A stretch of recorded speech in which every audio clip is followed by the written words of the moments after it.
Let me tell you my story. So a year ago, when I didn't know anything about mental health, my mind was always racing. Anytime I did one little thing wrong, I'd always beat myself down. Why the fuck are you so dumb? Why'd you do that? You're so stupid. Why'd you do that? You're an idiot. No wonder no one likes you. My palms would get sweaty. My head would feel like it was exploding. My ears would get red and I would feel horrible. I would go back home. I'd do all those bad habits all over again. Play those video games for hours a day. Scroll on YouTube shorts, not knowing what it was doing to my brain. Talk to my crush, simp for my crush, fap to my crush. Not knowing that one, fapping was bad. Not knowing that I would have zero respect for myself. I was not happy with my life. I thought I was. But looking back, I kind of wasn't. I was friends with people who didn't respect me. I simped for endless girls and I got none of them. I was kind of flabby. I didn't like my physique. I wasn't attractive. I thought I was. I thought I was all that, but looking back, I wasn't attractive. I wanted to have that big dream life that a lot of people have, but I didn't. I wanted the girl, never got any of them. Wanted the physique, not even close. Wanted to have those good disciplined habits, and I wanted to eat that good diet. Toaster strudels for the morning, maybe some Twinkies, some cake later, ice cream all day long. I wasn't happy with my life. Fap 2, 3, 4 times a day. I never knew what I was doing wrong. I didn't know that these bad habits were bad. I didn't know what it was doing to my health, to my brain. I didn't know what it was doing to me. Majority of people nowadays, their mental health is not satisfactory.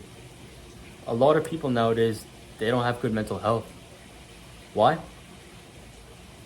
They're just on social media all day. A lot of people think that they're depressed. Think that they have anxiety. Think that they're suicidal. And although yes, it's very much on the rise, and I'm very much aware of how serious this topic is.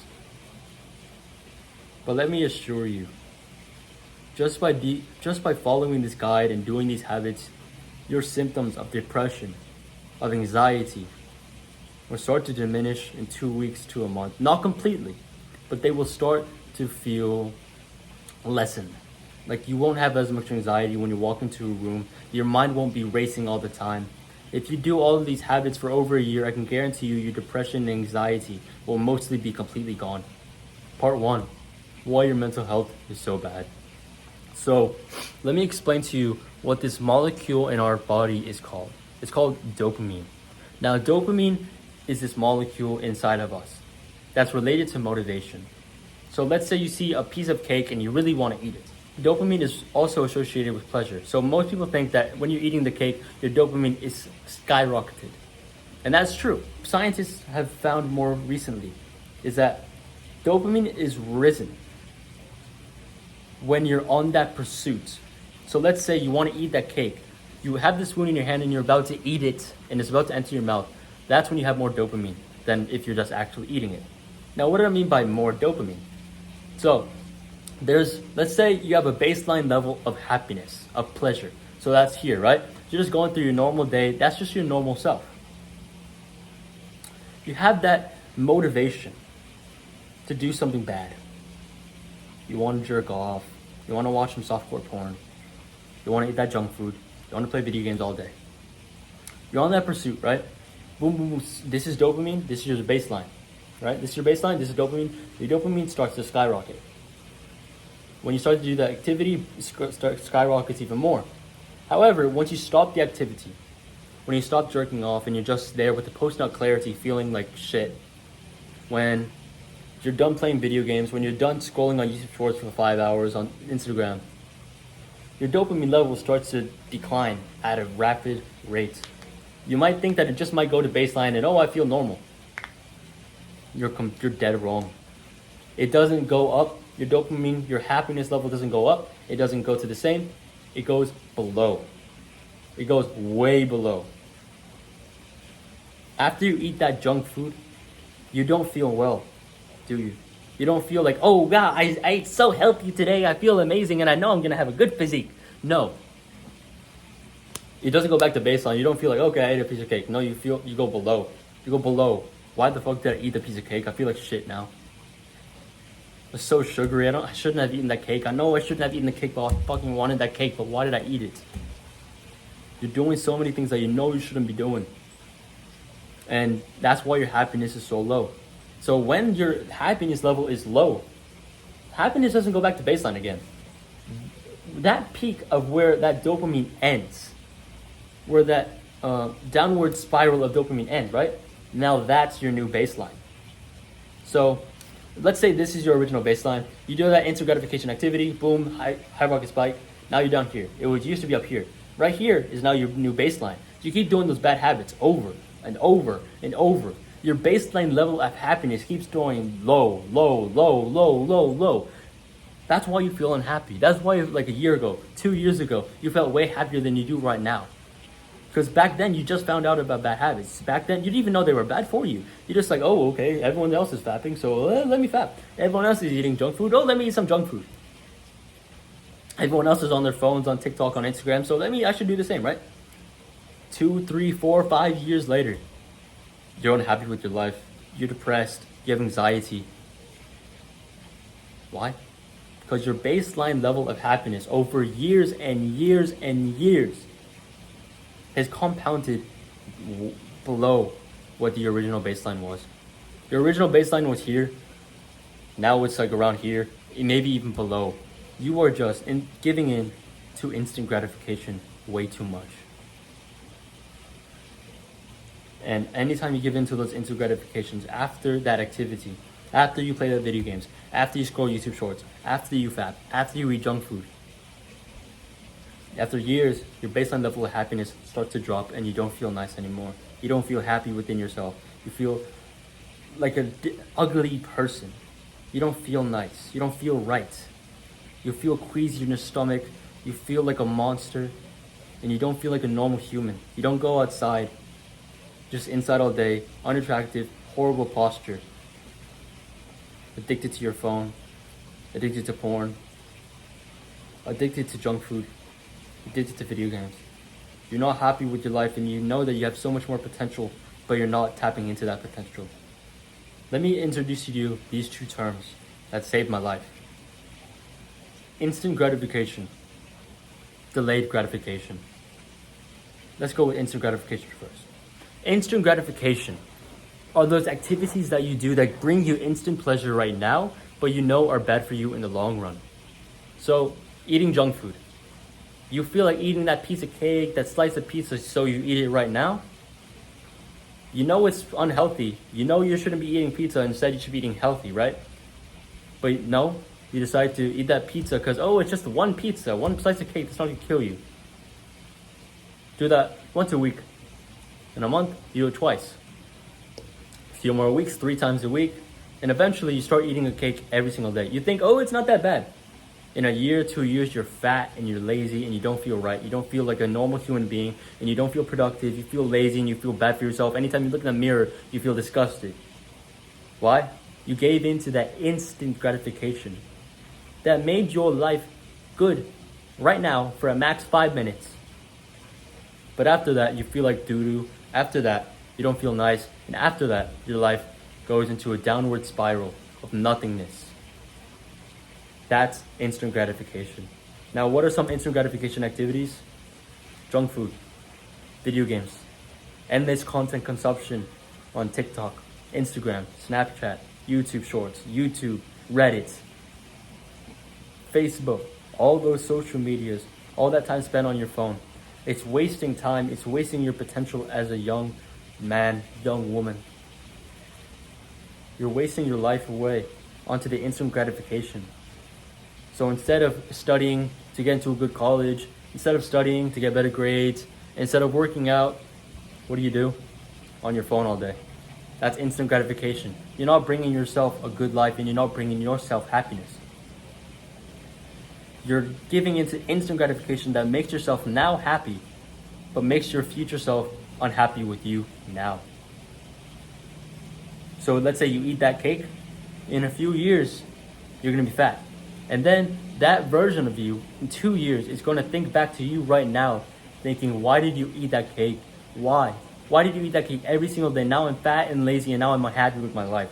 Now it's harder for me to get in shape. Why did you do that? Your future self is unhappy with your decision right now. Now what's the opposite of this? Delayed gratification. Now what's delayed gratification? The complete opposite of instant gratification. Delaying gratification is doing that hard work now instead of later. Now that hard work could be stopping a habit. So instead of eating junk food, you stop eating junk food and you start eating healthy food. Sure, it's not pleasurable right now. Sure, it doesn't feel nice right now. You just want to eat junk food because it tastes better. It tastes sweeter. It feels nice on your taste buds. But in 2 years, when you're eating healthy, eating fruits, vegetables, meat, rice, healthy foods, and you're jacked, and girls are attracted to you, and you feel amazing and healthy and productive, and you love yourself and how you look, you're gonna be happy for that decision you made 2 years ago when you first decided to be healthy. You're happy with yourself because you started to do something that was hard. Sure, it wasn't pleasurable at that moment, but in 2 years, you were jacked, you're healthy, and you feel amazing. That's delayed gratification. Delaying your happiness right now for your future long-term happiness. That's delayed gratification. So the more you give into the instant gratification, the lower your baseline level goes. Because you're eating that cake, yummy, yummy, yummy, immediately back down, boom, boom, boom. The thing is with the good habits is that they are easy right now. They're easy. It's easy to eat the junk food. It's easy to scroll on social media. It's easy to watch you know what you shouldn't. It's easy to do all the instant gratifications. But the hard task that you should do, and you should do, and I'll explain to you why later in the video, it's hard to start working out. It's hard to start eating healthy. It's hard to get off social media. It's hard to quit porn. It is hard. It's difficult. It's painful. But that is often what's going to lead for your long-term happiness and your rise in your baseline level of happiness. Instant gratification is easy, feels nice right now, but lowers your baseline happiness so you can't even fucking be healthy and happy. While the delayed gratification activity feels hard. You don't want to go to the gym today. It's painful because you're just going through pain in the gym. You're doing bicep curls. Oh, it hurts. Chest. Oh, it hurts.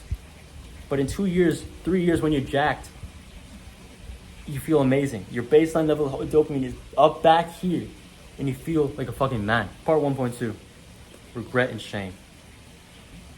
Scientists have done studies about what are the greatest contributors to mental health problems.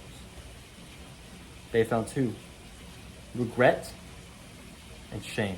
As a young teenager, as a young man, you have so much potential inside of you and you know it. You know you could be going on runs every day. You know you can be in the gym. You know you can be eating healthy, but you choose not to for the sake of instant gratification, for your lizard brain. But you spend time on useless things. TikTok, Instagram, looking at girls' asses, looking at girls' titties, junk food, video games, endless content consumption on YouTube, watching dopamine-filled videos on YouTube. Those strong men that are high in the social hierarchy, that get the girls that you want, who gets those supermodels who are rich, who are famous, like the celebrities. They don't have time to give into the instant gratification. They work. They don't have time to fap. They don't have time to scroll on YouTube, on TikTok. They have to work. They have to fucking work. That's why they're successful. Going back to what I said earlier about how if you eat junk food now, yourself in 2 years is going to be fat and you're going to hate your past self. That's regret and shame. You're doing all of those instant gratification activities that feel good now. But you're here now. And you wish that you did not do those activities. You wish that you did not fast. You wish that you did not play video games. You wish that you did not give in to so much instant gratification. You wish you did not eat that junk food.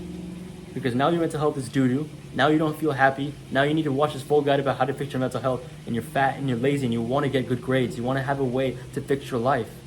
Now you're at this point. You are ashamed and disappointed in your past self. And that's the biggest contributor to a bad mental health.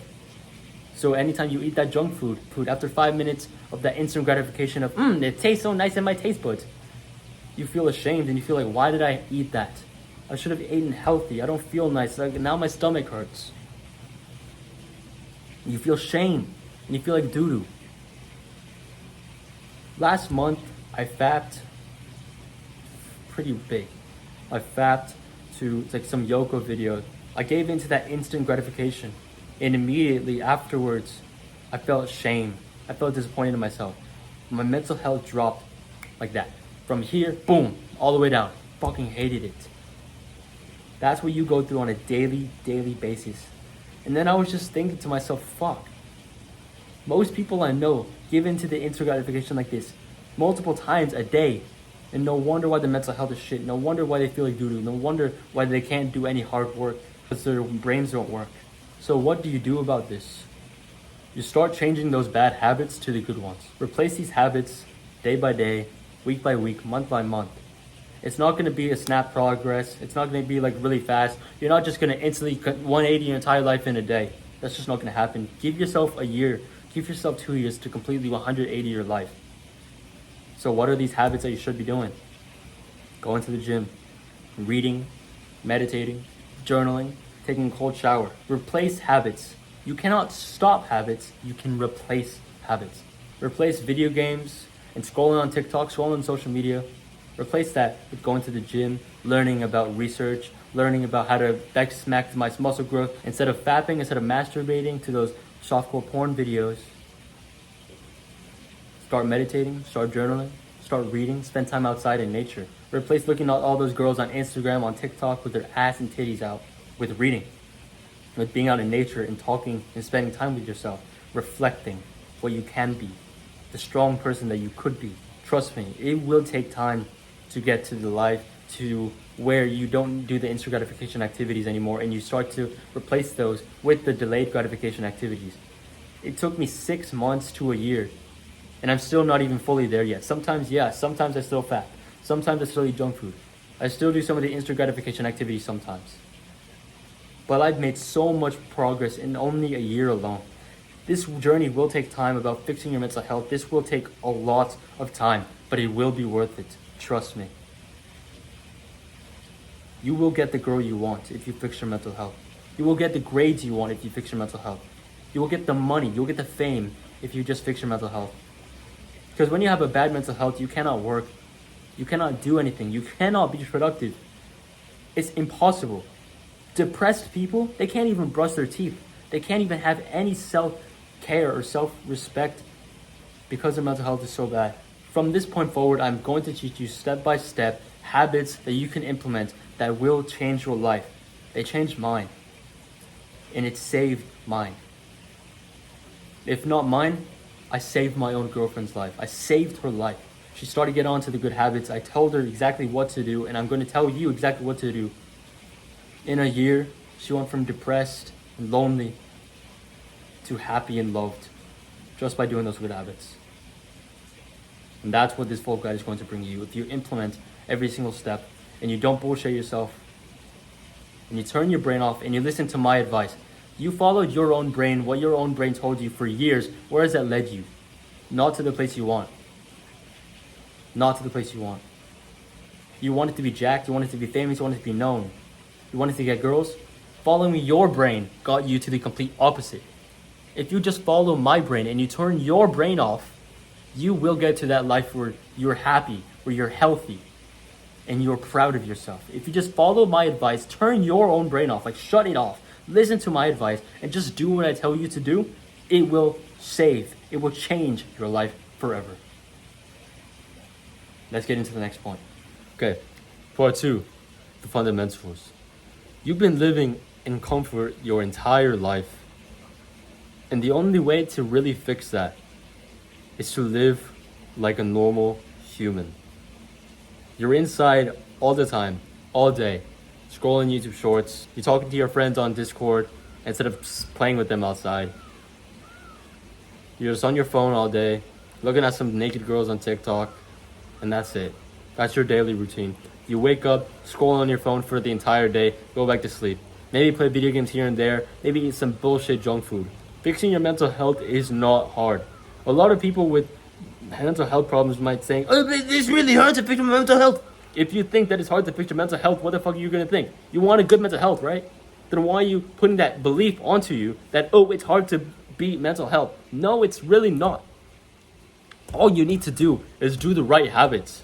Majority of us think that we're depressed, but we can just fix that depression if we just do good habits. Now, of course, obviously people have like actual clinically depressed depression and anxiety and all this stuff, right? But majority of people think that they're depressed. They go onto like an NHS or they go onto a website and say, oh, am I depressed? They say they're depressed. Do these habits for 6 months. Do that test again. See if you're depressed or not. Do that for 6 months. Do this for at least a month and things will drastically change. You say that, oh, Alex, you need to be careful because people are sensitive. I don't care if they're sensitive. I could care less. If they want to change their life, they gotta follow this fucking guide. They want to change, follow this for at least a month. They're not gonna want to kill themselves anymore. They're not gonna be depressed anymore. They're not gonna have anxiety. They're not gonna have depression. They think that it's so hard to fix your mental health when it's really not. It's really not. How did I fix my mental health from a guy obsessed with cheap, instant gratification? We'll get to that later. To a guy who now could literally just sit by himself next to water and I'll be happy. How? How did I change my girlfriend's life to where she was depressed, alone? To a year later, she's been on the good habits because I made her do the good habits. She is grateful for me every single day of her life, saying that thank you for changing my life. And I am not exaggerating this. If you want to save your life, try these habits for at least a month. And you will not want to kill yourself anymore. This is a really, really difficult time for you. I'm aware of that. And I know that it's a constant struggle to want to stay here. But if you just stop the bad habits and start the good ones, which I will talk about during this entire full guide, you will change your entire life. And you will save your life. Now, what are these good habits? What are the fundamental habits? I'm going to go through them in order. First one is exercise as diet. Second one is sunlight. Third one is meditation. Fourth one is journaling. Fifth one is cold showers. Sixth one is mainly for guys, so no fap, just semen retention. Seventh one is having proper conversations with people. Eighth one is lowering screen time. And just by doing these 8 habits, you will change your life forever.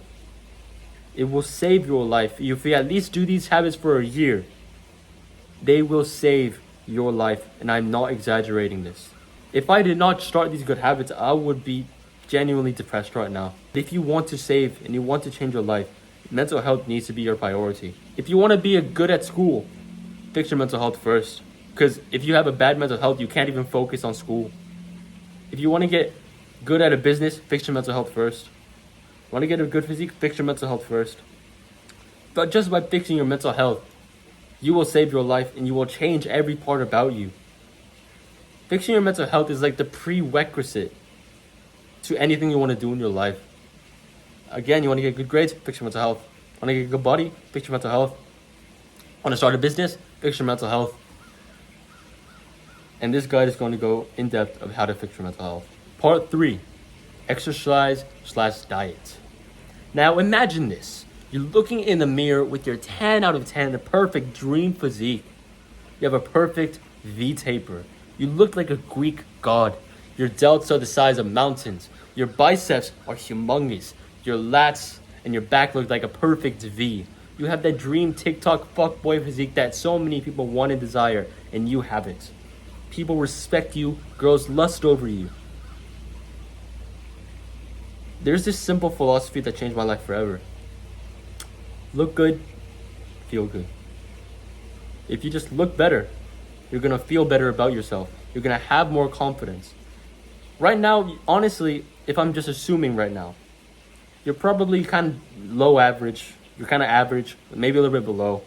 You might think that, oh, I'm all that, but that's through social conditioning. You're probably not all that. If you were all that, you would already get like so many girls. You would already be a fuckboy. If you were a degenerate. But you're probably not getting any girls at all.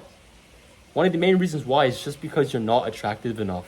Now you might be thinking, oh, you're being so mean because you're not that attractive either. I know I'm not the most attractive guy in the world, but I went through a pretty good transformation, if I do say so myself. Go on to any video on this channel, go to some about being attractive, you'll see my before and after. When you feel good about yourself, you're way more likely to push through the world. You're way more likely to start getting a handle over your life. You start to study to get better grades. You start to work on your business. You start to work on your YouTube channel. You start to go after your goals and achieve them no matter what. Just by feeling better, you start to output more. Just by feeling better, you can start to work for longer hours on your YouTube channel. You can start to study to get better grades. Instead of looking in the mirror, seeing that flabby chest, flabby stomach, fat love handles all around, fatty legs. Instead of seeing that, imagine you get to see a lean TikTok fuckboy with that 10 out of 10 dream physique where you're jacked, but you're lean and you're attractive. You have a nice haircut, you have a nice jawline and cheekbones, and a lot of girls want you. And a lot of guys want that same physique. Imagine having that feeling every single day when you look in that mirror. Do you think you would still be depressed? Do you think you would still have a little bit of anxiety? Do you think you would still be stressed out? Obviously some stresses, and you obviously do have anxieties because of insecurities, but not as bad. Now I remember this one time I heard a quote from Andrew Tate, or something that he said. To any depressed person out there who is suicidal, go out, get a six-pack, get your dream physique first, then see if you want to kill yourself. He gave that advice to one certain young man, to actually a lot of people who gave that advice to. After they got their dream physiques and after they got six-packs, they came back to him saying, I love my life now. That's how you do it, bro. Now, this isn't the only one-all, end-all, but this is one of the best ways to fix your own mental health, just by looking at yourself in a more positive light. And how do you do that? By building your absolute 10 out of 10 dream physique. Your sense of self-worth gets skyrocketed, and that validation from other people, natural validation, is out there now. You feel secure and you feel respected. And when you feel respected and secure, you feel amazing. And plus, when you get into that gym culture, after a while, you start to find more gym bros, like a brother or someone who you go to the gym with, who you guys are really close friends. When you guys start working out together, you guys are going through a challenge together, you're being social with each other, and you're getting to know each other better, which in my opinion is one of the best ways to fix your mental health. Just by going to the gym with someone, going through a hard challenge with someone, asking deep questions and getting to know them really well, that can fix your mental health by a lot. Because we're naturally social creatures. We're not meant to sit inside all day. That's why Discord exists. That's why you're on Discord, on FaceTime for 24/7 hours, a trillion thousand hours a day. Because we were naturally social creatures. That's why we want to make friends. That's why we want to be attractive, so we can meet more people. So when you go through a challenge with someone, so if you guys aren't interested in some other topics, you guys will meet, you guys will bond, and your mental health will be way, way better. Part 3.1. The science behind exercise. Now, I'm pretty sure you don't really care about the science behind exercise, but let me go through it real quick, just so you can be done with it. Now, when you work out, there are infinite things going on in your body, from your cells, from your muscle fibers, stretching, repairing, blah, blah, blah, blah, blah. But there are two main things that I want to key into about your mental health right now. There are two neurotransmitters called dopamine and endorphins. Now, when you work out, obviously, yes, it hurts. But when you work out, after the workout, you feel amazing. You feel like you just accomplished something amazing, and you feel so proud of yourself and you feel so strong. That is the rise of dopamine. Now, dopamine is like this feel-good hormone inside of us that makes us feel happy. It makes us feel better. And it's also associated with motivation. So the happier you are, the more motivation you have to do things. That's why you don't have motivation to do things. Back when I first started self-improvement, my daily routine consisted of nothing productive. I know I needed to study, but I didn't freaking study. I know I needed to record videos, but I was too infatuated with my crush to do anything. I wanted to know how to do stuff. I wanted to do things because I was bored. My grandma has this joke about me. She's like, if you're not doing anything, you are bored. Because I am. I was. All the time, constantly. I was just bored. I never understood why I didn't have any motivation. I never understood why I couldn't just find anything to freaking help me get to what I wanted to do. I wanted to be productive, but I just felt like I couldn't do anything. I was too lazy. The reason why you're lazy, and it took me a long time to freaking realize this, but now that I realize it, it's like one of the most mind-blowing things. The reason why you're lazy is because you do too many of the bad habits that you can't even feel good when you're trying to do any good ones. The bad habits, they rise your dopamine levels, but after you're done with the activity, they drop. They drop significantly. When you're on the chase, when you're on the rise of dopamine, it goes up. Your dopamine levels go up because you just want to eat that junk food. You know when you're about to accomplish something and you feel super hype, like you're really close towards a certain goal. Like if you're in a race and you're almost at the finish line, you're so pumped, you're like, yes, yes, yes, I'm about to go, I'm about to win. That's dopamine rising in your body. After you cross that finish line, after you have the ribbon in your hand or anything, or whatever, after a few minutes, you just like, that's it? That's nothing else, wow. Okay. I'm proud of myself. Yeah, I'm proud of myself, but that's honestly it. That's when your dopamine levels go back down to your baseline. But the thing is with the instant gratification activity, like eating junk food, like video games, like scrolling on Instagram or something. The thing is with those activities is that your dopamine levels don't go back to your baseline. They go below your baseline. And wherever that stops, I guess, that's where your new baseline is. And your baseline is your like normal day-to-day level of happiness. So the more you do the instant gratification activities, the more instant pleasure you're gonna have. Like, oh yeah, I feel so good because I'm eating some junk food, right? After that, it just goes here, back to baseline. It goes a little bit below. So then your baseline level of happiness, you're a little bit less happy. After a few weeks, after months, after years, your baseline level of happiness is such a drastic difference. The margin in between them is huge. Because maybe before it used to be here when you didn't even know about instant gratification activities and you were just playing outside or something, right?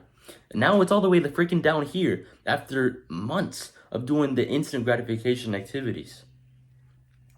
So you might wonder, why did I feel happier a few years ago compared to now? That's why.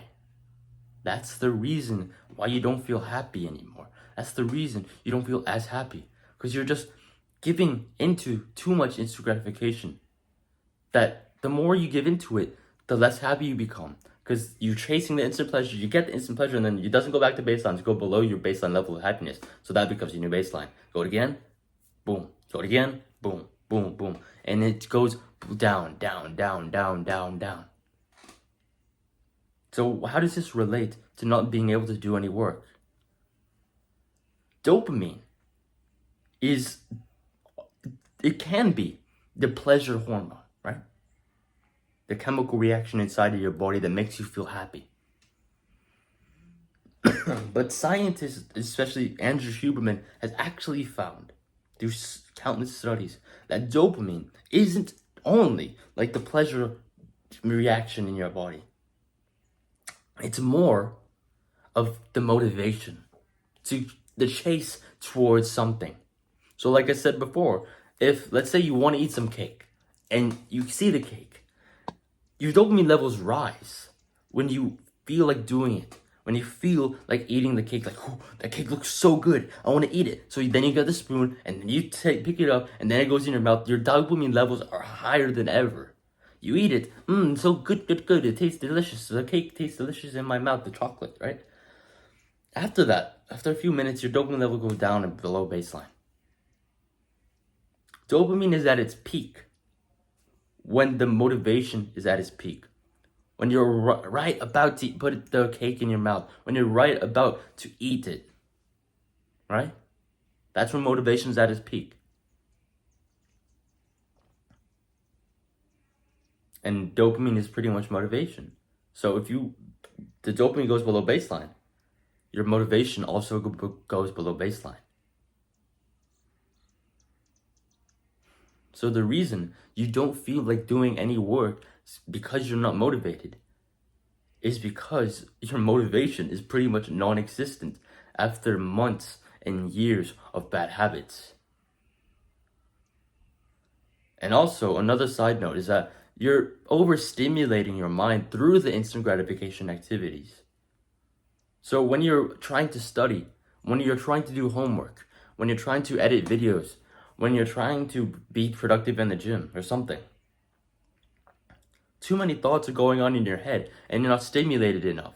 You're so used to listening to podcasts, listening to music, listening to so many things while you're working. You're so used to scrolling on TikTok while you're doing a math equation. You're so used to listening to music, listening to the TV, and having your phone on all at the same time.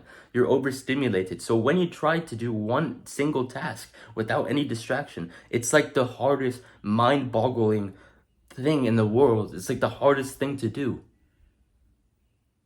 So another reason why you can't be forced, why you can't do the work, is because you're not used to being alone. You're not used to being focused in on one thing because your mind is focused in on so many other things.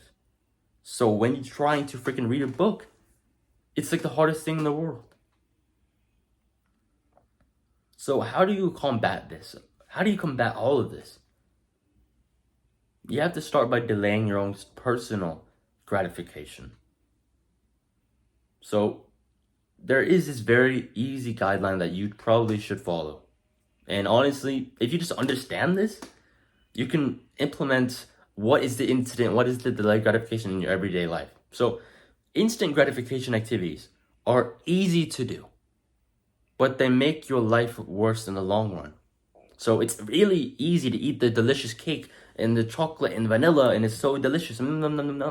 Like, that's easy to get into. But if you eat a cake every single day because it's easy, if you eat junk food, processed food every single day, you're eventually going to get fat. You're eventually not going to like your body. You're going to fucking feel like a loser. It's easy to do right now. It's easy to watch some things you shouldn't right now. It's easy to play video games right now. It's easy to watch some TV. It's easy to scroll on TikTok and Instagram and social media. It's easy to not do anything right now. But that makes your life worse in the long run. That makes you more of a loser than what you already are. On the other hand, the delayed gratification activities are hard to get into. They are very difficult to start doing. It's difficult to start reading. It's difficult to start doing homework. It's difficult to start recording. It's difficult to edit. It's difficult to go to the gym. It's difficult to eat healthy.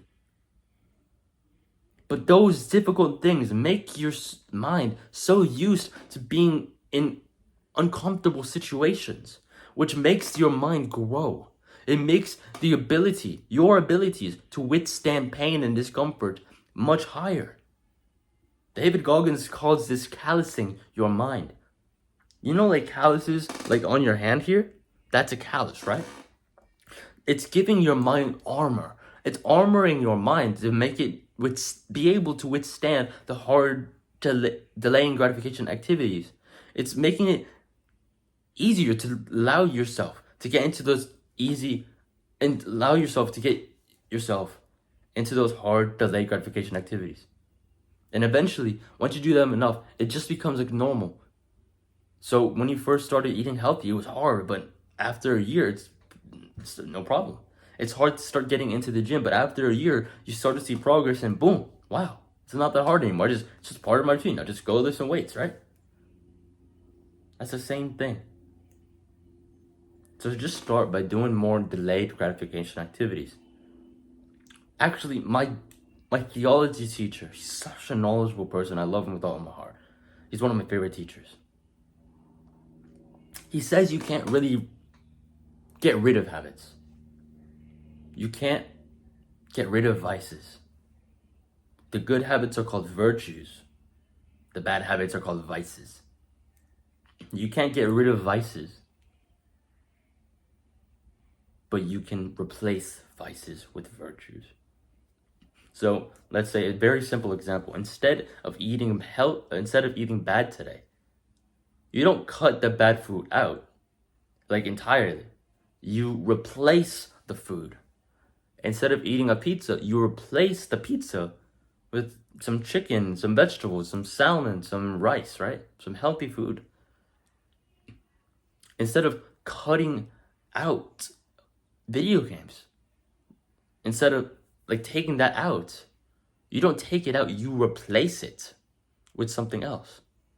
For me, I replaced scrolling on social media with the gym. I replaced video games with the gym. It's the same exact thing. When you're playing a video game, you're chasing the next level in the game. Next level, right? Next level, next level, next level. That's the same thing in the gym. So I just replaced it. How is it similar? How are video games and the gym similar? Just like how you're leveling up in the video game, you're leveling up in the gym. Instead of gaining more XP points or something, you're gaining more weight on bench, on squat, or on deadlift, or just you're gaining more muscle. Instead of getting new skins in a game, you're getting a new body every single day that you work out. Although you might not see it day to day, like, oh, I just look the same. When you look at a mirror picture from a year ago and you've been training for a year and a half, 2 years, 3 or 4 years, 5 years, whatever, you're like, shit, I made so much progress. This looks fucking insane. That's the real life version of video games. Going to the gym. You don't get rid of habits, you replace habits. So replace the instant gratification activities with the delayed gratification activities. After a long time of this, and after fixing your own mental health through meditation, through gratitude and mindfulness, after you fix your mental health, and after you start doing the delayed gratifications more frequently, that's when you'll be able to start doing more work. That's when you'll be able to freaking get work done. That's how you're going to get better grades. That's how your parents aren't going to get mad at you for being a bad student. Now, there are two ways to get dopamine, naturally and unnaturally. Unnatural ways to get dopamine are from video games, from scrolling on social media, from eating junk food, from watching porn, from jerking off. Those are unnatural ways to get dopamine. They feel good right now, but in 5 minutes, you feel like a lump and you don't feel happy with yourself and you feel ashamed, which is what we previously went over, which is one of the biggest reasons why your mental health is not as good as it could be, just through shame and regrets. But the thing is, when you get dopamine from natural sources, that dopamine high stays there for a long time. It stays there way, way, way longer than any short-term instant gratification could ever bring. So that dopamine high after a really big, amazing workout, it lasts maybe an hour, 2 hours, 3 hours. It just gives you the instant boost of motivation that you need to start getting your life together. And endorphins are signals sent by the brain to help reduce stress, anxiety, improve your sense of well-being and your mental health. The number one way to release endorphins naturally is through exercise. When you exercise, you don't only release dopamine, you release endorphins. Endorphins make you feel happy. Dopamine is the happiness in your brain. So combine those two through exercise, you will feel amazing. Now, what if you don't feel like going out to the gym and it's too far away and I don't want to do it? Trust me, I've been there, done that. A year and a half ago when I first started going to the gym, I fucking hated it. I did not want to go to the gym. It hurt, it's painful. It didn't feel nice. I felt tired the next day, I felt sore the next day. I didn't want to do it, right? After a few months, I started to fall in love with the gym. After a year, I made it my personality. I love going to the gym now. That's what will happen to you. Trust me on this. The first few months will suck. You do not want to go to the gym. Oh, you don't want to lose weight. Oh, you don't want to gain weight because I just want to be in comfort. I just don't want to go to the gym because it's too hard. It's too painful. But that painful thing is what makes you happier for your younger self. Like I said earlier, when you go through something difficult and you see progress through that. So if you're fat and you go to shredded in a few years, your shredded self, your self-assured shredded self, who's happy with his physique, will be so grateful for that version of you, that flabby version of you who just started going to the gym. Although he didn't really feel like it, although it sucked, he did it anyway. And now that future version of you who is shredded, who's strong and is jacked, is grateful for that past version of you. So keep your future self in mind. Let me explain what this whole big thing of endorphins and dopamine is, and what I call caveman science. Sad me turns into me plus exercise, turns into me feel happy, turns into me happy. So you who is unhappy right now, once you start exercising, you start to feel better. Step 3.2, diet. Now, this whole pursuit of becoming your best self, of getting a perfect, really good physique that you are proud of, it doesn't just rely on training, sleep. One of the most important factors into your physique, into your training, is your diet.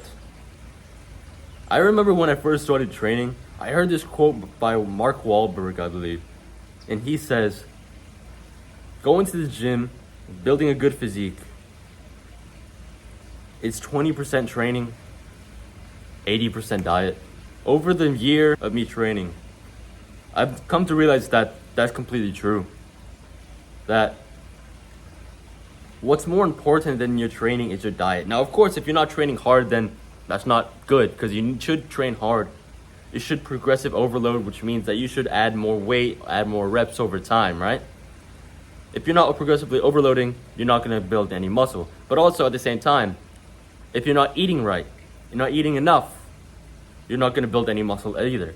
If you don't have the right food for your body, the right nutrition for your body's not going to function right. It's like giving a car bad fuel. It's not going to run well, is it? No. If you put some really bad gas into a car, the car's not going to run well. Whereas if you put a really high premium gas inside of a car, the car is going to run better, right? Same thing with your body. That's how your body works. The reason why your mental health is so bad, or the reason why it's not as good as it could have been, is simply because of your diet. Now there's this paragraph that I'm going to recite from an article from Harvard. And it says, like an expensive car, your brain functions best when it gets only premium fuel. Eating high quality food that contains a lot of vitamins, minerals, antioxidants nourishes the brain and protects it from oxidative stress. Though waste free radicals produced when your body uses oxygen, which can damage cells. Unfortunately, just like an expensive car, your brain can be damaged if you ingest anything other than premium fuel. If substances from low premium fuel, such as what you get from processed or refined foods, get to the brain, it has little ability to get rid of them. So what this basically means is that if you don't have the proper nutrients inside of your diet, you're going to be more susceptible to a worse life. You're going to be more susceptible to a lower brain function, since you're not getting the nutrients that your brain and your body needs. McDonald's is horrible for you. Junk food, horrible for you. You don't get any proper nutrients at all. Not just for building a physique, which I'm going to get to in a second, but just for your overall brain and body function. Again, like the premium fuel in a car. Let's say a chicken and rice bowl with some salad is healthy, right? And a glass of water. That's healthy. That's that premium fuel. That's going to make your body function way, way, way better, right? A McDonald's meal, a burger, fries. That is not healthy. That is processed shit that you do not need. And that's going to make your brain and body function less. It's been scientifically proven from countless studies that the less healthy you eat, or the more you lack those proper nutrients that you need in a day, right? The more susceptible you are to mental health problems like depression, stress, and anxiety. Simply because of your diet, you are more susceptible to these three things. So how do you fix this? Fix your diet. Now you might be wondering, what the fuck do I eat then? Well, I'm gonna link down below my full guide to aesthetic eating, or just like a full guide of what you should eat as a teenager to get really good results in the gym and a really good mental health. And also link another diet video that I found interesting. Another thing that I found interesting from the Harvard article, there was a study done where there were two groups of people. One group of people ate traditional diets, like the Japanese diet, which is focused more on healthy eating, smaller portions, and the Mediterranean diet. Like those few diets, like those traditional diets that we always think of Mediterranean, Japanese. And they compared it to the second group of people, which ate American fast food, junk food. The results showed from the study that the people who ate a more traditional diet had a 25 to 35% less of a risk of depression. 25 to 35% less, simply because of their diet and lifestyle. So again, what is the best diet?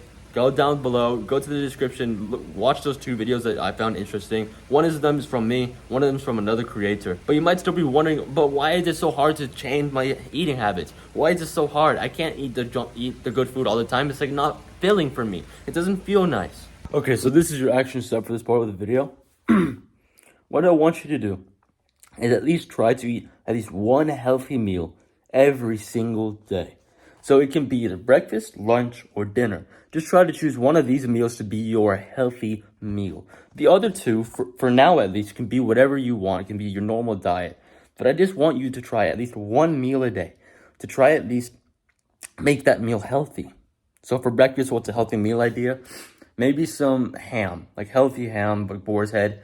Maybe some egg whites, eggs, scrambled eggs. Put some peppers in there, put some onions in there. That's a healthy meal, just eggs. So, like an omelet or some scrambled eggs with some veggies inside. That's a healthy meal for breakfast. That's a good idea for breakfast. Or for lunch, what I would recommend is maybe a chicken wrap. Make some grilled chicken, put it inside of a tortilla, like a healthy tortilla, low carb tortilla, or a protein tortilla or something like that. Roll it up. Put some lettuce, some tomato, whatever you want. Just lay low on the sauces, because the sauce has a lot of calories. If you're trying to lose weight, then you probably don't want that. If you're trying to gain weight, then yeah. Just choose like a healthy sauce at least. And for dinner, what I would recommend is a steak dinner or some sort of really heavy protein. You can do also salmon. Salmon's not exactly the most heaviest, but it has a lot of protein. It's pretty low in calories for exactly what it is, and it's high in healthy fats. So I would recommend some salmon, some steak, some chicken, some lean pork chops if you can eat pork. So yeah, those are some eating habits. So now that you have the healthy meal, you've been pretty consistent in eating your at least one healthy meal a day. What I want you to do after you've been consistent in that for at least 2 weeks to a month, I want you to go up to 3 meals or 2 meals a day that are healthy. You could still eat that junk food for the one meal. And then after that, after like 2 weeks to a month of being consistent into 2 healthy meals, I want you to change that to 3 healthy meals a day. This is called progressive overload, where you're going up over time.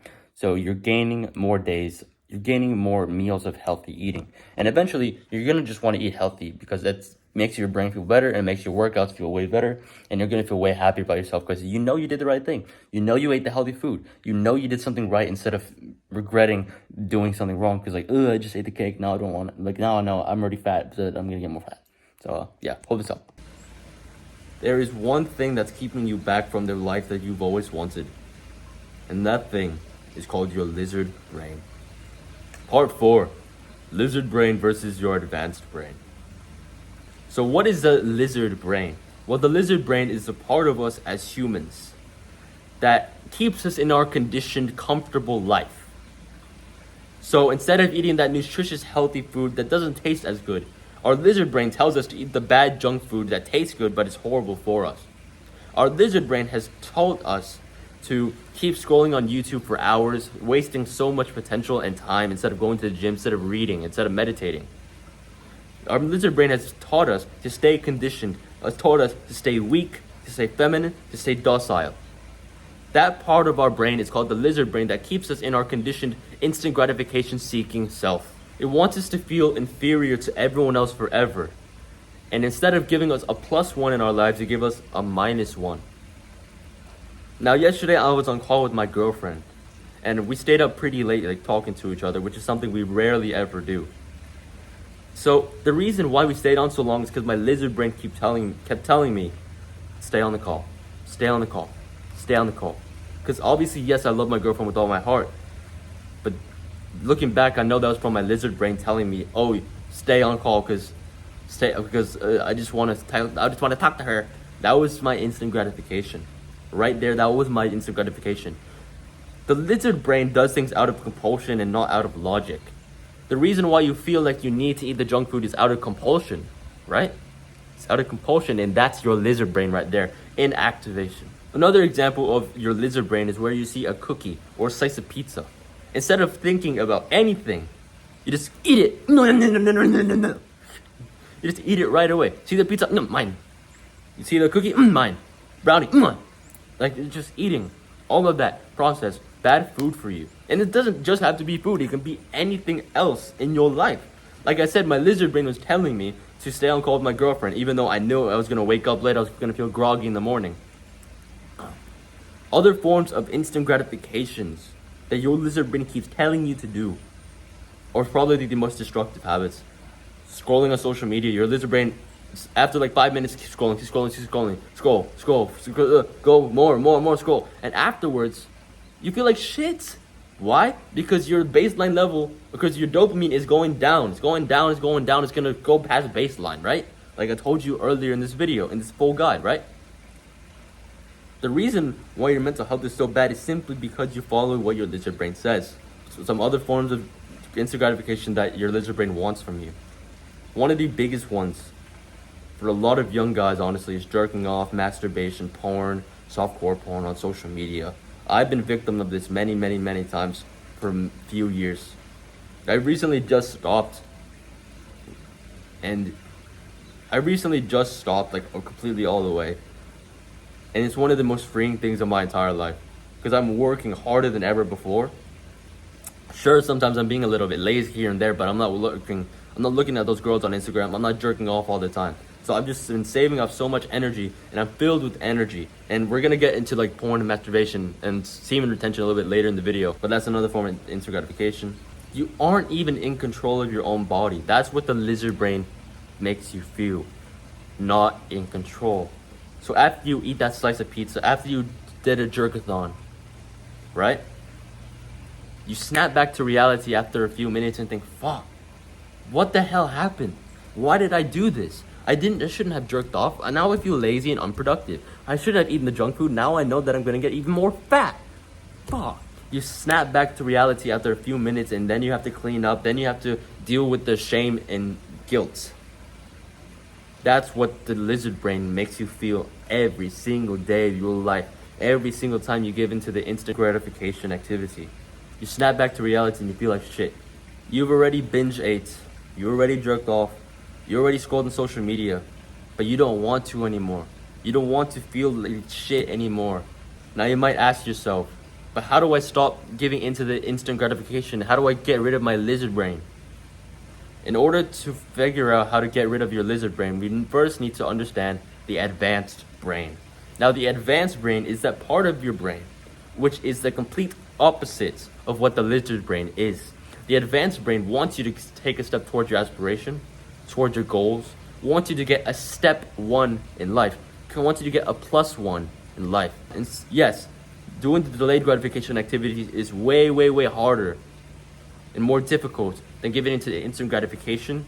The delaying gratification activities will 10 times your human experience on this world. It will feel amazing, and you will feel so proud of yourself after you've done that activity. Like after you did a really good workout, you feel amazing. After you eat a really good diet, you feel amazing. After you do some really hard work and you study, you feel amazing. That's what the advanced brain teaches. So how do we get rid of the lizard brain now that we know what the advanced brain is? I want you, next time you feel like doing an instant gratification activity like eating junk food, I want you to zoom out of the moment right now and ask yourself, would my future self be happy with the decision I'm making right now? Another question you can ask is, am I happy to make this decision right now a habit? Am I happy to keep eating junk food knowing that I'm gonna get fatter over time? Probably not. I want to be shredded, I want to look good, and I'm tired of being fat. I'm tired of not being able to run a mile. I'm tired of not being able to do any exercise. I'm tired of being weak. Zoom out from this instant gratification activity right now and think, am I happy to make this decision a habit? Will my future self hate me for the decision I'm making right now? Are you happy to keep eating ice cream every single day a habit knowing that it's going to make you more fat? Probably not. Are you happy to keep procrastinating on your homework each and every single day, making the problem of your lowering grades worse and worse and worse? Lowering your test grades and lowering your overall feeling of IQ? Probably not. Are you happy to make skipping the gym each and every day a habit? Again, unlikely. But how do you stop getting into the instant gratification that is so pleasurable right now? Through mindfulness. And how do you get mindfulness? Through meditation. We'll talk about this more in the later parts of the guide. Part 5, sunlight. So imagine this. It's thousands and thousands and thousands of years ago, and you're a caveman. Do you think the caveman stayed in his cave all day in the darkness? No. The thing that woke him up was the sun hitting his eyes. He woke up, he went outside, maybe he stretched, I don't even know what cavemen do, but he just went outside and was in the sun straight away. Nowadays, we're not doing that. We wake up in dark rooms, we pick up our phone and start scrolling on Instagram for maybe an hour, we get out of bed, we don't even make our bed, and that's what our daily routine is. Wake up in darkness, scroll on social media right away. That caveman had zero social media straight away, zero artificial light, zero blue light. All he had was natural, 100% human light. Considering everything that we've talked about so far, like physical health, diet, nutrition, sunlight, do you think that caveman had bullshit mental health? Absolutely not. Absolutely not. He was living like a natural human was supposed to live. He's living like how we were meant to live. Like a natural human, like an animal. Now, this doesn't mean to go all naked and freaking live outside in the jungle forever. But try to get as primal as possible while still maintaining some level of civilness, you know? So, okay, back to the caveman thing. I find this really interesting, but you can skip forward if you want. But you might argue that cavemen didn't have as much responsibilities and they didn't have as much stress as we do. I would argue the complete opposite. They had more stress than we do. Actual stress. Our stress, especially as teenagers, is just going to school, getting good grades, and keeping up with friends on social media. Maybe a part-time job. That's honestly our stress. That's it. Cavemen, they had actual stress. They had to go on a hunt. They had to almost like die getting food. They had to run for kilometers and miles and miles and miles. They had to spear down a freaking woolly mammoth or saber-toothed tiger just so they can live. They had to fight against like saber-tooths and tigers and lions just so they can eat. They had real stress. They had to worry about another caveman bashing their head in and raping their wife so that they can have that village. They had to worry about all this shit. And now we're here, like thousands of years later, worrying about, did my crush respond to my message? Get back to the point of sunlight. Sunlight has been shown to increase happiness, just overall happiness in individuals, just because you're getting like vitamin D. Like I discussed earlier about endorphins and dopamine. Dopamine and endorphins has also been shown to be very, very present when you're just in sunlight.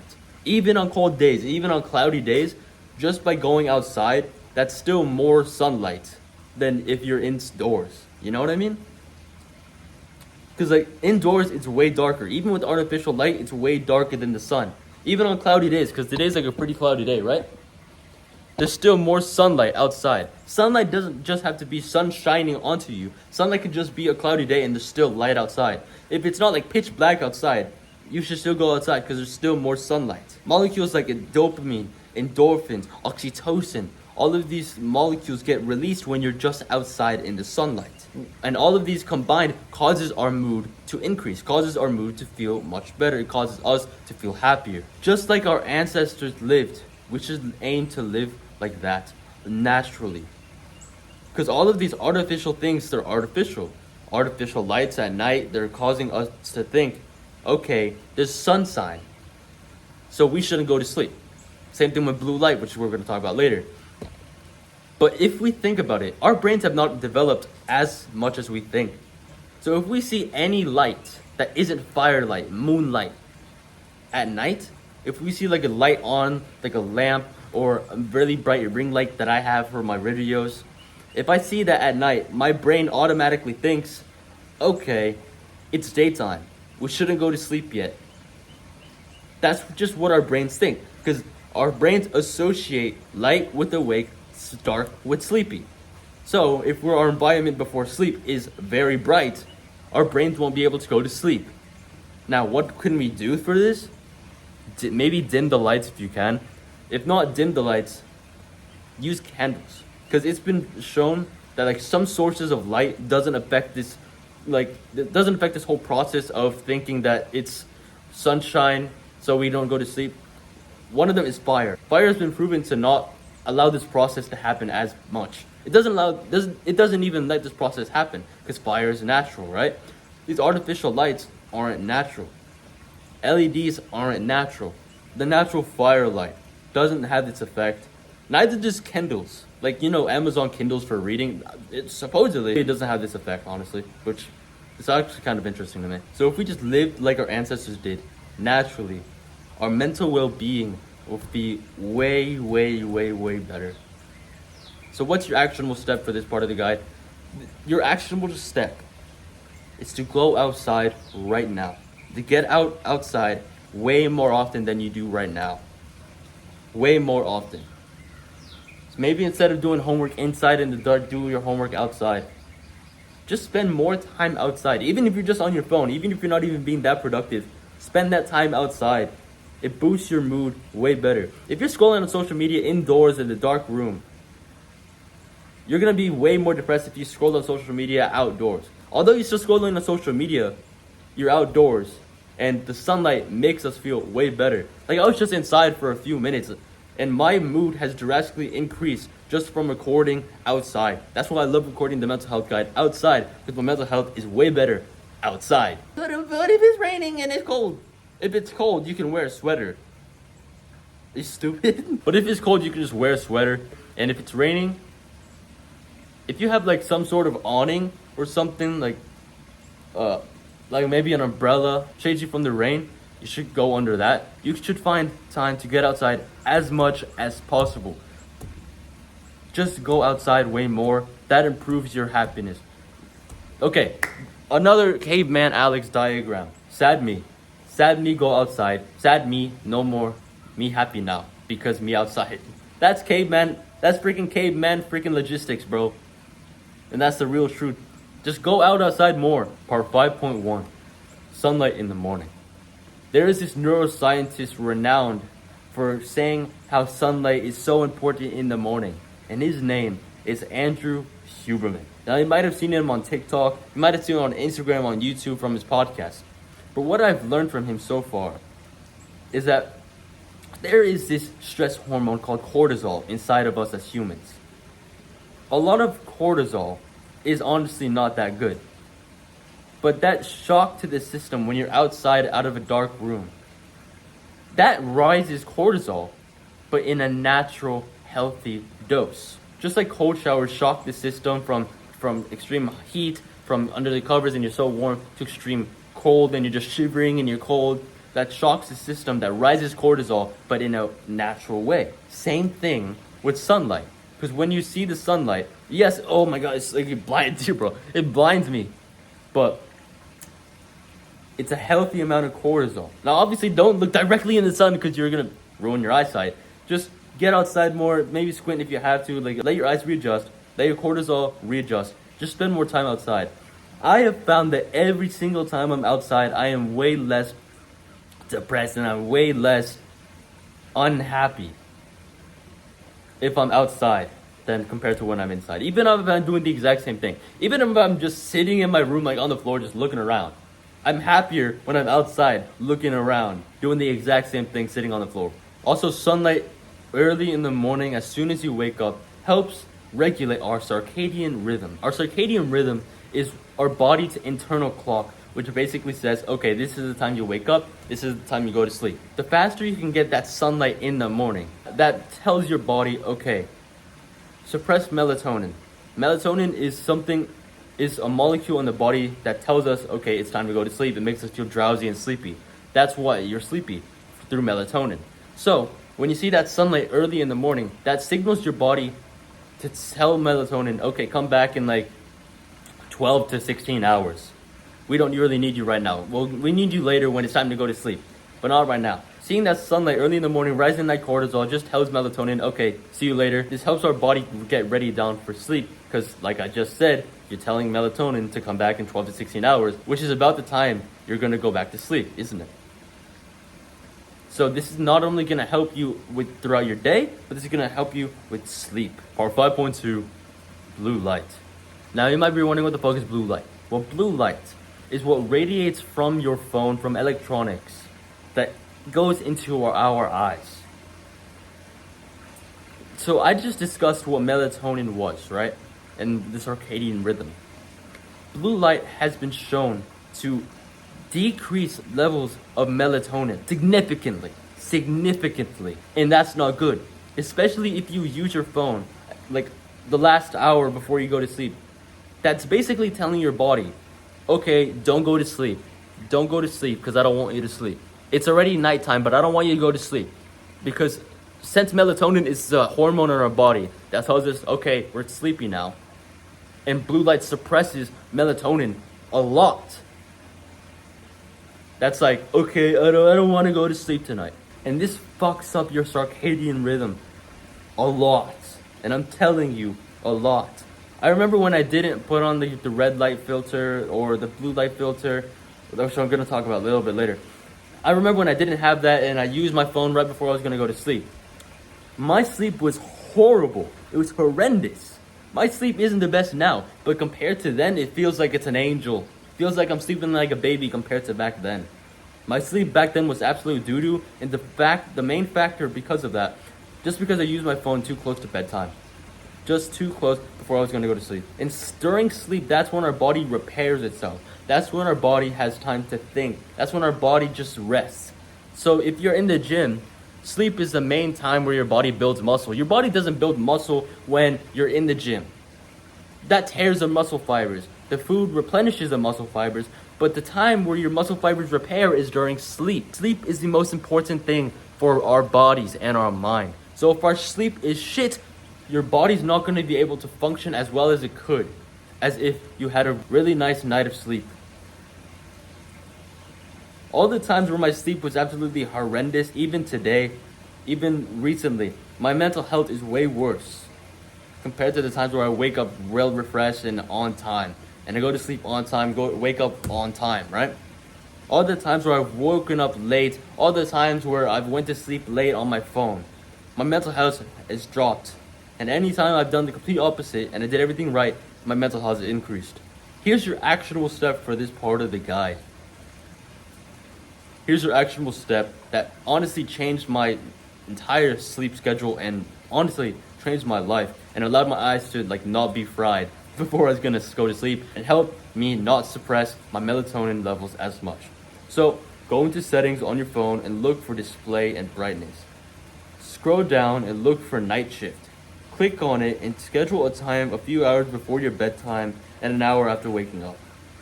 And then move the dial all the way to the right where it says more warm. This will decrease the amount of blue light radiating from your phone. Sure, it's gonna look weird because of the orange tint, but it will save you so much sleep and so much time. And it will allow your sleep to be way better. Way better than compared to blue light right before you go to sleep. You can do that, or you can buy some blue light glasses. Those are a little bit expensive, and the thing I just told you to do is basically free if you have a phone. And also, do not use electronics an hour to 2 hours before bedtime, just so you can allow your mind to rest and digest all the information from the day, and it can allow your mind to be in peace. Part 6, life before meditation. I'm sorry to tell you, bro, your attention span is complete shit. Then and there, your attention span is complete shit. Why? You're overthinking all the time, and you cannot allow your mind to digest information for longer than 2.0000.2 seconds. On TikTok, on Instagram, on Twitter, on YouTube, on every other social media, you're just scrolling, and you're not allowing your mind to properly digest the information in the amount of time. So you're basically telling your mind, okay, I'm gonna train you to not be able to get information. That's why you can't read more than 2 sentences before thinking of a thought. That's why you can't stop your overthinking. Because you can't even focus on one thought for more than 5 seconds. So it's a thought. So that's why you're overstimulated. That's why your mind can't stop overthinking. That's why your mental health is shits, bro. This doesn't allow your mind to focus on one thing and one thing only. So all of your attention is divided everywhere, instead of one place. Your attention is divided into trillions of sources. That's why your grades are shit. That's why you can't get good grades. That's why you can never get a girl. That's why your friends disrespect you. That's why everything wrong in your life is the way it is, just because you cannot focus right. That's why when you're speaking to people, they're saying things. You know they're saying things, but your mind is elsewhere. Why? Because you cannot focus on what they're saying. The reason you can't focus is because social media has trained you not to focus. It's trained you to divide your information everywhere. You're on TikTok, you're on video games, you're on YouTube all at the same time. You're scrolling, allowing your mind to digest the information for 0.5 seconds only. That's why your grades are shit, because you cannot focus right. You overthink absolutely every single little thing about your life. That crush, why is she taking so long to respond? Oh, my test today, I'm gonna fail. Oh, I'm too shy to order my own food. So many negative thoughts in one, and not even, there's like hundreds of negative thoughts in 5 minutes alone. You're overthinking so much because your attention and your focus cannot focus on one thing. So your mind is divided everywhere, every single place, and all of those things are negative. Your brain hurts, you just want peace, and you want your mind to shut the fuck up. That's what meditation helps with. Part 6.1, the benefits of meditation. Meditation helps you focus in on one thing and one thing only. Meditation helps you calm your mind down from all those racing negative thoughts and allows you to think logically and allows your mind to be at peace. That's what meditation helps you with. So all those times you're thinking about talking to that cute girl over there, you can go talk to her calmly because your mind isn't racing and is thinking of a trillion, bazillion thoughts like, oh, she's so cute. Oh, what if she says I'm ugly? Oh, what about this? What about that? What should I say first? Oh, this, I'm too shy and she looks so hot and she looks so attractive. So many thoughts going through your head.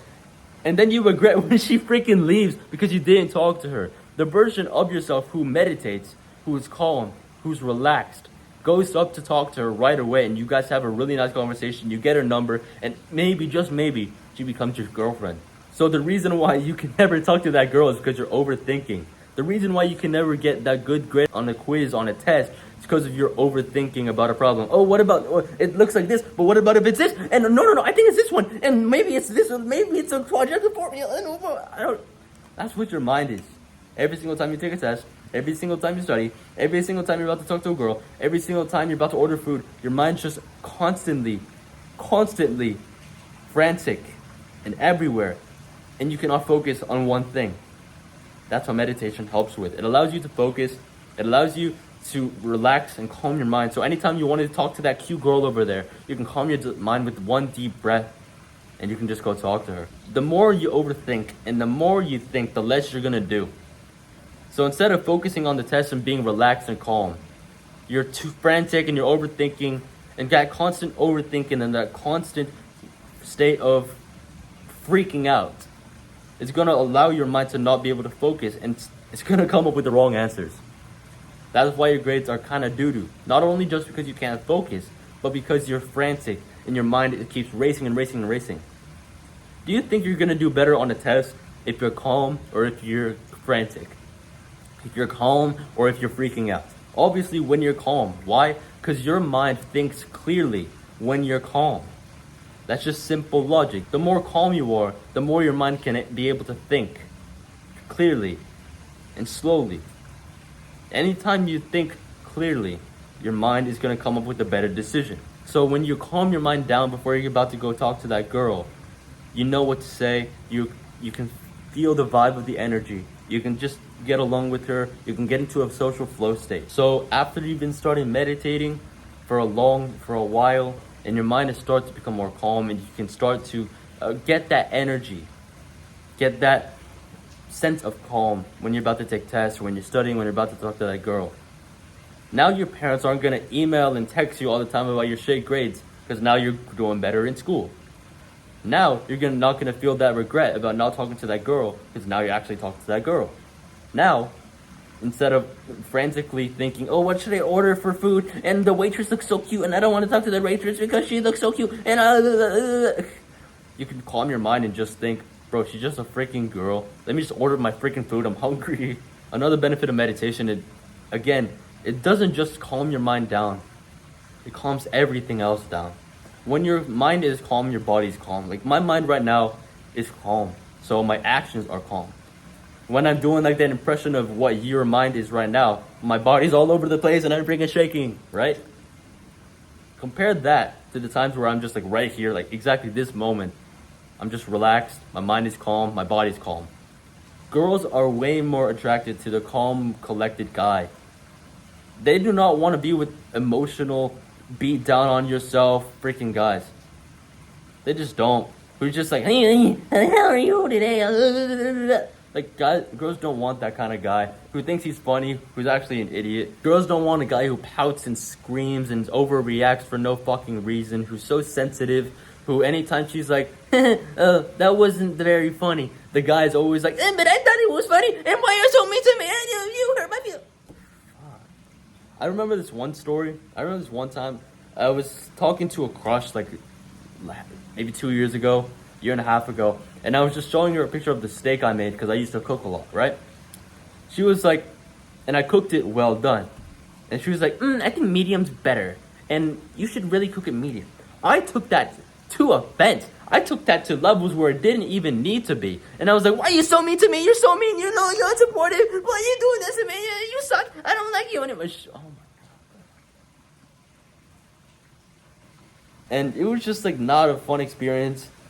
And I was just overreacting, and that's honestly why I never got that girl, because I could never just be relaxed, cool, calm, collected, which is what girls want.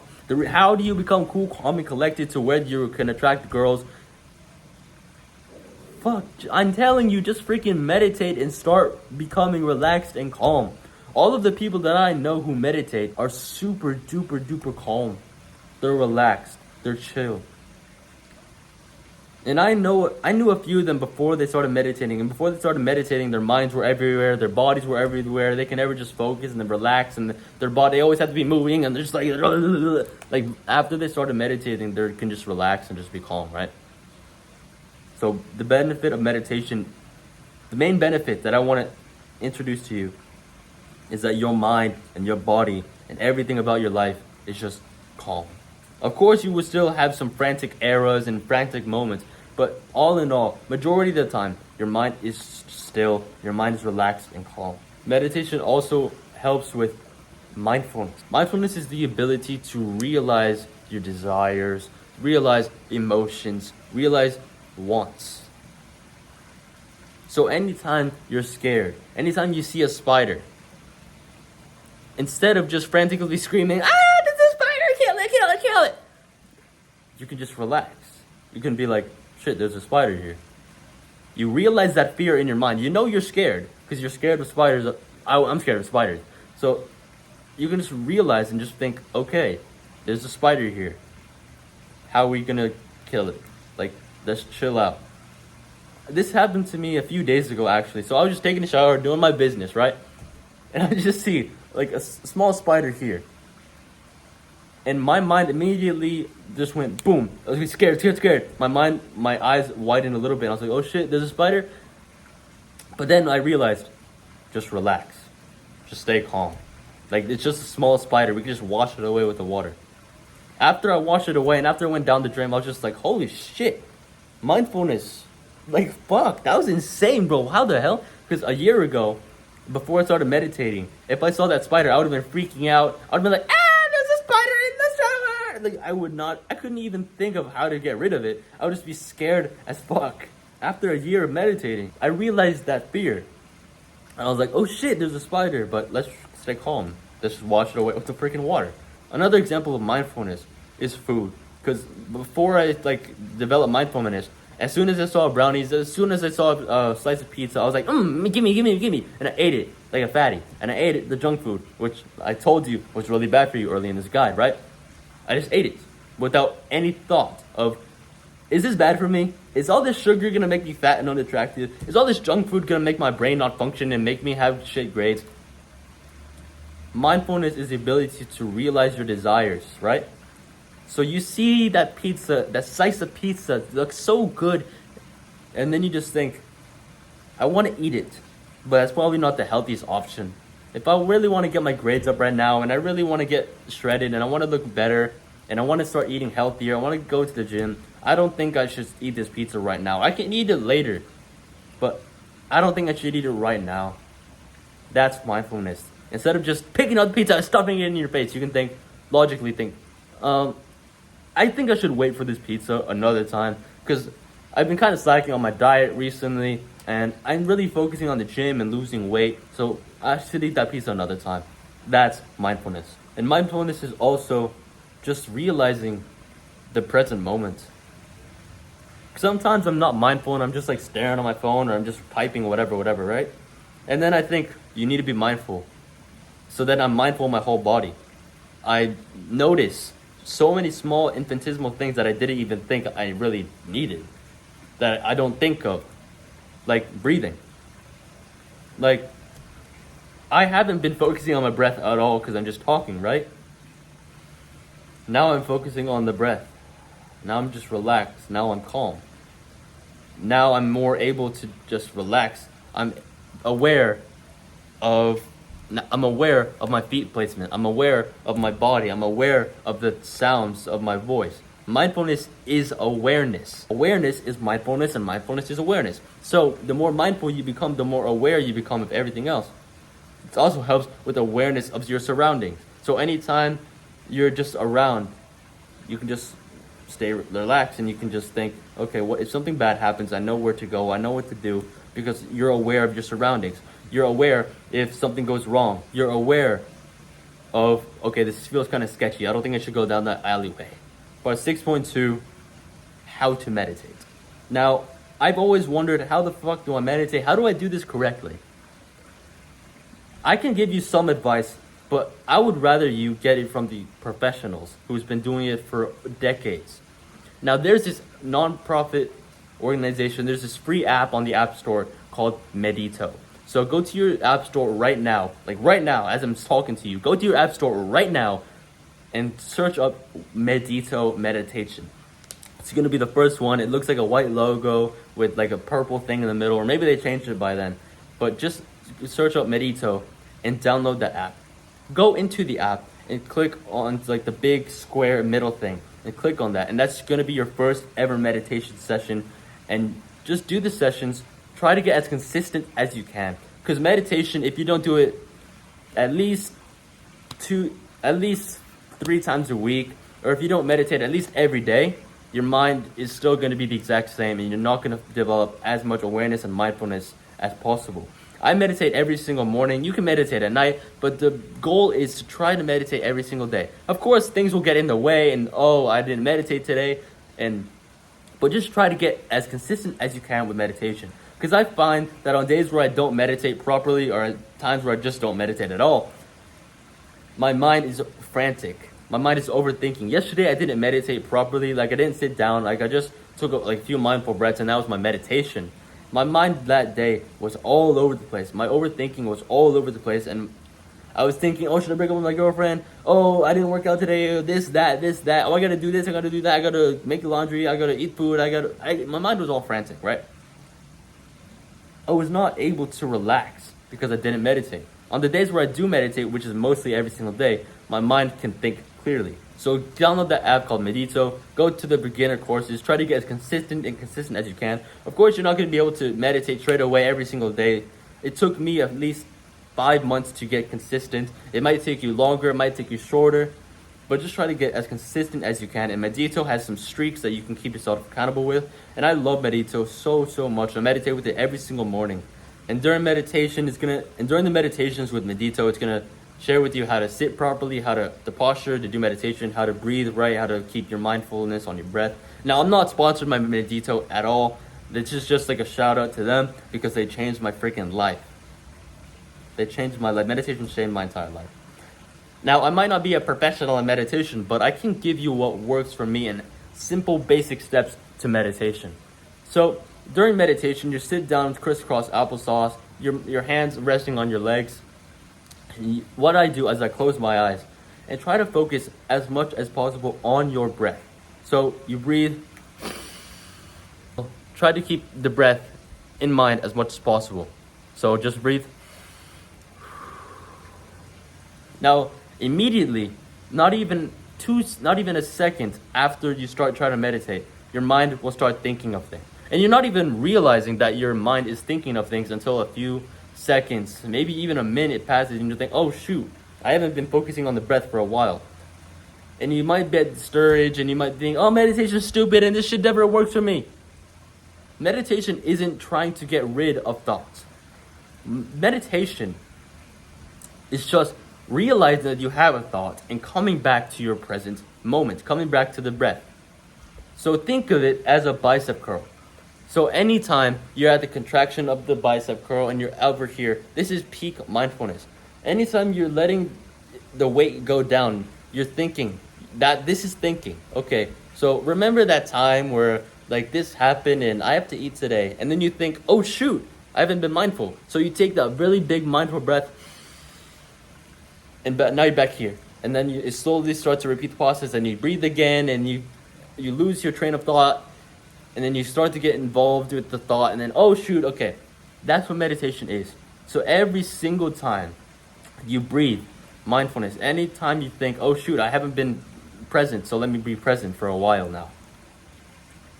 Anytime you train that skill of mindfulness, anytime you train that skill of realizing that you have a thought and coming back to the present moment, it becomes stronger. The more you practice that skill, the more better you'll become at that skill. So just like the bicep curl, the more you do bicep curls, the bigger your biceps gonna be, the bigger your arm's gonna be, right?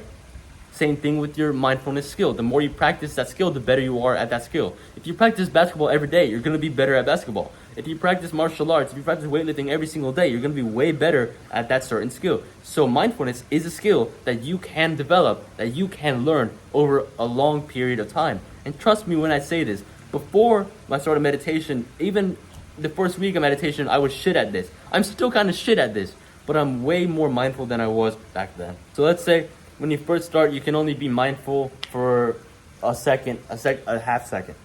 After a full year, you can start to be mindful for like 5 seconds, 10 seconds. Although you might not be thinking, but that's not even that much big. That's not a big amount of progress for a whole year. Trust me, for meditation and meditation purposes, it's a very, very big difference. And you should be proud for yourself because of that progress. Progress is still progress. No matter how small the progress is, it's still progress. And the more you practice this, the better you'll become in meditation. So that's why I say to you, meditate every single day. Now, don't even take days off like, oh, like it's a weekend, so I don't think I should meditate. Meditate every single day. It doesn't matter what time, just meditate. Just try to meditate every single day. And of course, things are going to get in the way. Life gets in the way and you're very busy. You can't meditate that day. But just try to get as consistent as you can. And for Medito, like you can choose how long you want the sessions. You can do 1 minute, you can do 5 minutes, 3 minutes, 8 minutes, 10 minutes, maybe an hour. If you have time, you can do a long time. If you're running out of time, you can do a short time. So for me, if I'm running out of time, if I don't have a big amount of time, I would do 3 minutes, maybe even 1 minute meditation. Although that's not like as my preferred like 10 minutes, that's still enough. Okay, that was parts 1 through 6. And I'll start recording parts 7, 8, 9, 10, like all the other ones later. Because I am tired.